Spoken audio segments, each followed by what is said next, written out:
We bring on NFL and NBA play-by-play voice extraordinaire Kevin Harlan. Good afternoon, sir. Good afternoon. Good to be on with you guys. You like that intro, huh?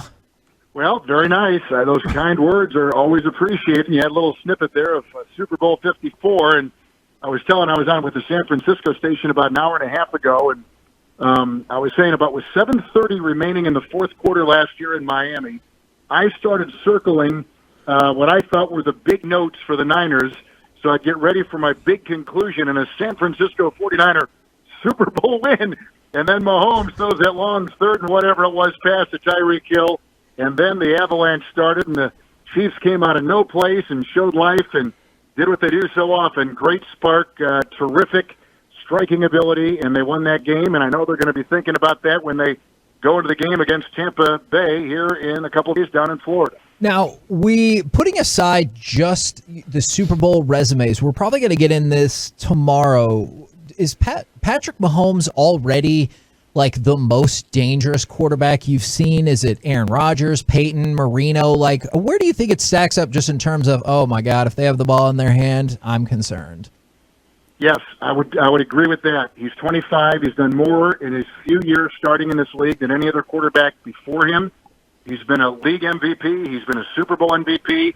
He's won a title, and he's just 25. And that's what makes the matchup with Brady so intriguing, is that Brady has got all the big records that all quarterbacks and winners want, and he's 43. He's 18 years older than Patrick Mahomes. And if Mahomes is ever to be in that conversation with Brady, now he may have great arm talent and have great statistics, but I think at the end of the day, we're grading quarterbacks on Super Bowls, winning percentage, all those types of things, and this would be a pretty significant step for Mahomes to beat Brady. If Brady beats Mahomes, that's Super Bowl title number 7 for Brady, and he will have beaten Mahomes in the AFC Championship game a couple years ago at Arrowhead, and then in the Super Bowl coming up this weekend. So, you know, it's a pretty important game in terms of looking ahead in what could be. But I would say this. I watched Rodgers lose his 4th consecutive NFC Championship game, and this was a home game up in Green Bay at Lambeau on Sunday. And what you say is so right. Mahomes is never out of it, and even with the singular talent of a guy like Rodgers and other quarterbacks, I don't know that I've seen one be able to pull a game out of the fire like Mahomes has. At such an early age, we know the talent, but the other stuff that makes him what he is and what he's going to eventually become, I think is pretty much an outlier. I don't know that there are many quarterbacks that have combined the singular arm talent and then the other things, the components, the way he's wired, the way that Mahomes presents it to the Chiefs and to the league right now. This is kind of a break-the-mold type of quarterback for sure. Do you envision that Patrick Mahomes thinks about the legacy things, or is he just like, hey, let's win the Super Bowl? I think these guys, I think all of us, when we're so young, have a hard time of thinking about, like, saving for retirement and where can I eventually go, or maybe they think, you know, that the ceiling is limitless and I can go as high as I want, but I don't think they really sit and think unless they've gone through year after year and experienced the process of beginning a year, ending a year, beginning a year, going through a year, ending another year, and a change of roster, maybe a change of coaching, a change of whatever, your body begins. I think then, like all of us, we think about, all right, where is my place? But at 25, I think he's thinking about, like, can I get a hamburger before I go to practice? Can I, like he's thinking of stuff like 25-year-old kids think of. But when he steps on the field, I think he goes into a completely different persona. And I live in Kansas City. I used to do the Chiefs, so I know and have interviewed Patrick several times for CBS and have been around him. I just think he's kind of at that level where, yeah, he sees it, but I don't know that it really becomes a focus. I think he's so into what he's doing now, and then, like, after now, and then after now, that he's, like, those things just don't seem for young people to really plant themselves. You hit 30, you've been in the league 5, 6, 7 years, you've missed the Super Bowl a couple of years, you begin to backtrack and think, where have I been? Where am I now? How can I get to back there coming up? I think then you begin to, that stuff becomes more in focus and your compass maybe begins to really hone in on that mark.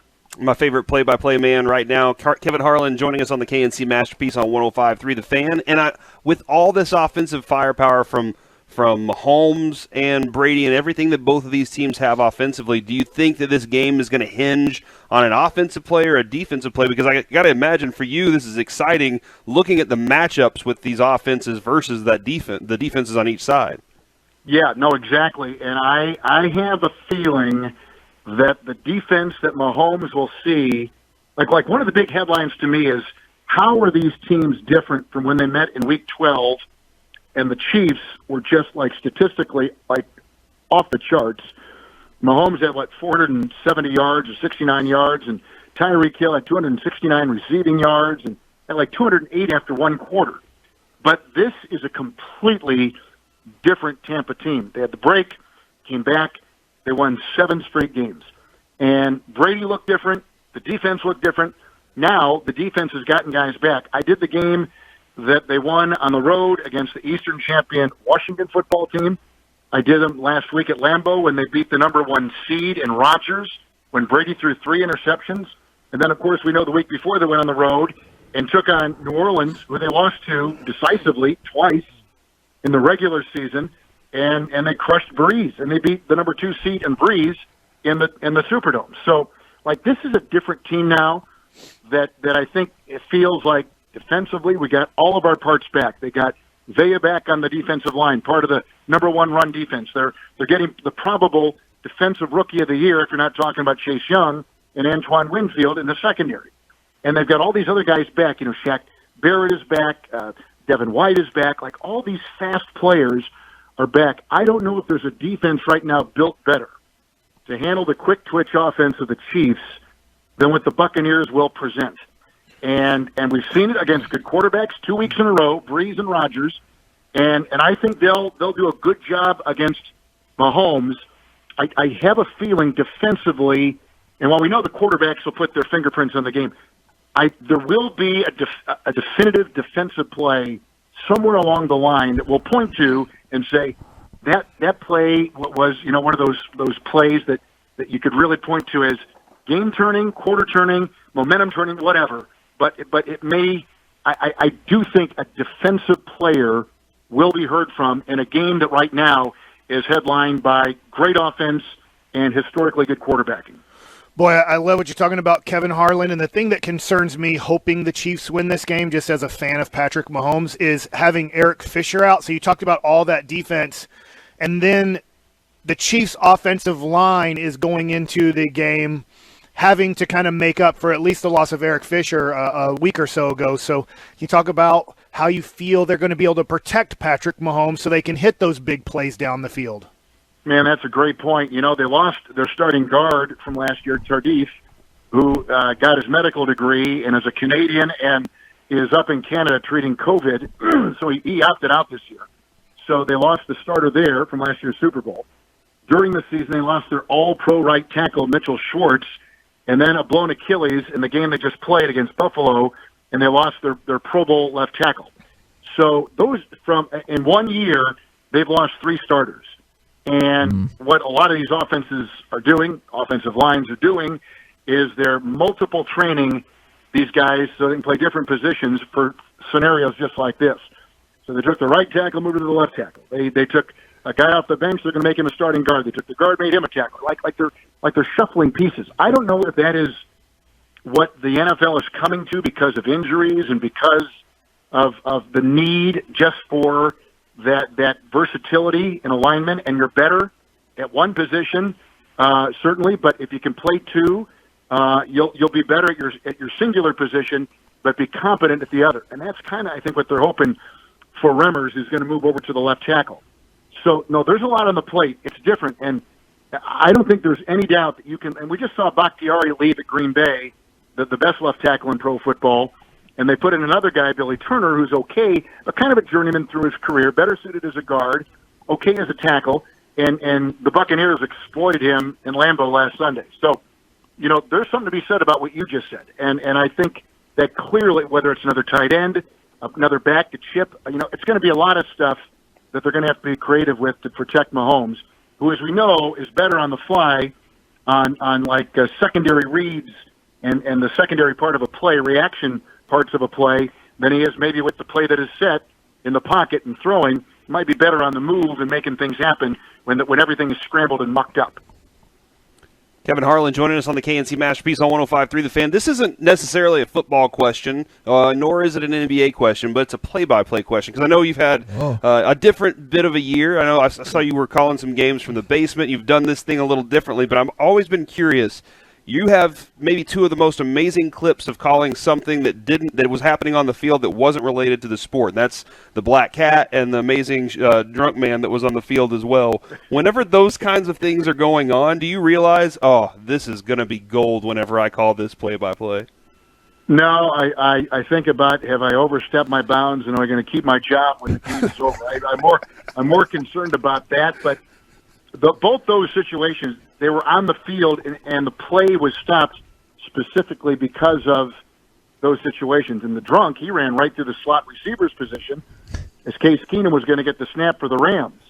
So, I mean, like, it was like he would look like a receiver. And then he ran, unattacked for a minute. Nobody went out and got him. So the security guys just let him run, and he ran right again through the line of scrimmage into the other end of the field. But no, you know what makes it easy, though, to be quite honest, is when they happen on radio, you're so into, here's the snap, here's the drop back, here's he cocks his arm and he throws a short pass off. Like you're in that mode. And so like those moments become a little bit easier because you're just kind of shifting your play-by-play onto what the outsider is doing on the field. And so it kind of, but the game wouldn't stop unless there was, something going on. Now, when the Cowboys were playing the Giants, when the cat went on the field, my recollection is the Giants were moving on the Cowboy defense on that Monday night game in the Meadowlands, and all this happened. The cat was on. They stopped the play, and then they let the cat go back in the stands. My big concern was, God help me, I hope that Brad Sham has called something like I just called because I respect Brad so much, and I don't know that he did. There's an animal on the field. They may have to start talking about the game or whatever, but I kind of went the other way and probably I'm not proud of that, but it's what happened. But luckily people have taken it in the right frame and view, and that is nice. But no, I don't think about that. I think about I got to make sure that I got at the top of my boards, any play, every play, because any play could be the play of the game, and every play has got to be important because it's going to play some part, and I don't want to screw that up. So I'm more concerned about that stuff. Well, as long as you have such an expansive board and breadth of knowledge, what can you do to help us fix the Mavericks? Because we're in a bad spot right now. Well, I don't know.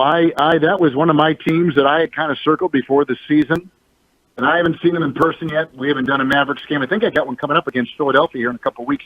They play Philadelphia maybe next week sometime. I think they do. I think I've got Dallas in the 76ers. I think. I have to go back and look. I can't think much beyond the next 5 minutes.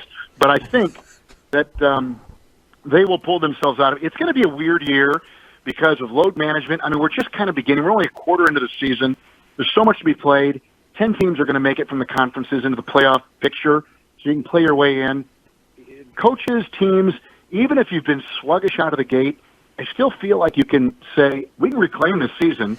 We can still be one of the top 10. We can play our way in and be every bit as effective as we thought we could be.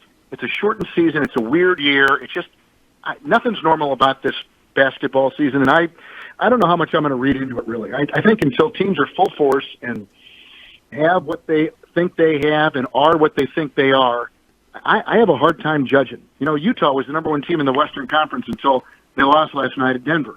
But they had been on this incredible streak. Well, everyone knows the best team is probably the Lakers. Right. I think the Lakers are really kind of not pacing themselves, but they've got that in the back of their mind that they're not going to get into fourth and fifth gear until they need to. And I think that when they need to is going to be in May and June. Is this going to be the year a big man takes home the MVP again?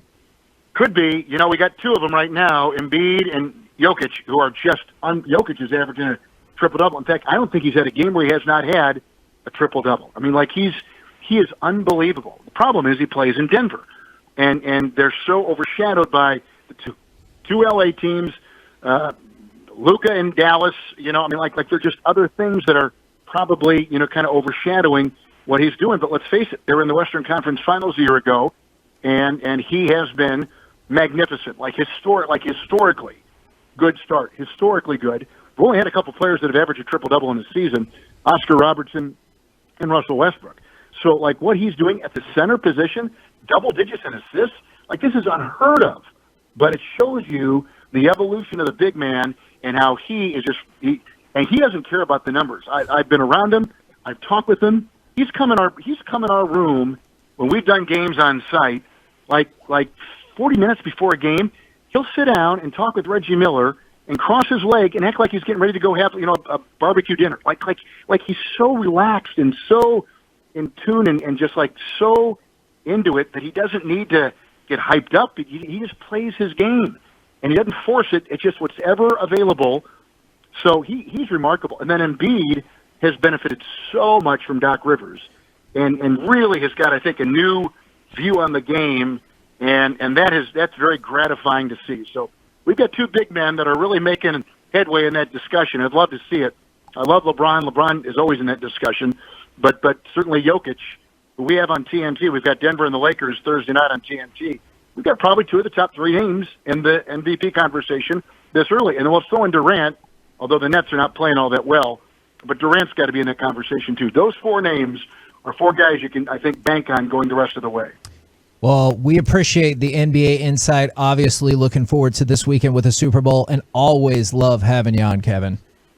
Thanks. Great to be on with you guys. Take care. I'm a big fan of the station. We have relatives down there in the Dallas-Fort Worth Metroplex, and nice. I always turn you guys on when I'm down there. So thanks for the entertainment every time we get down there, and thanks for the conversation today.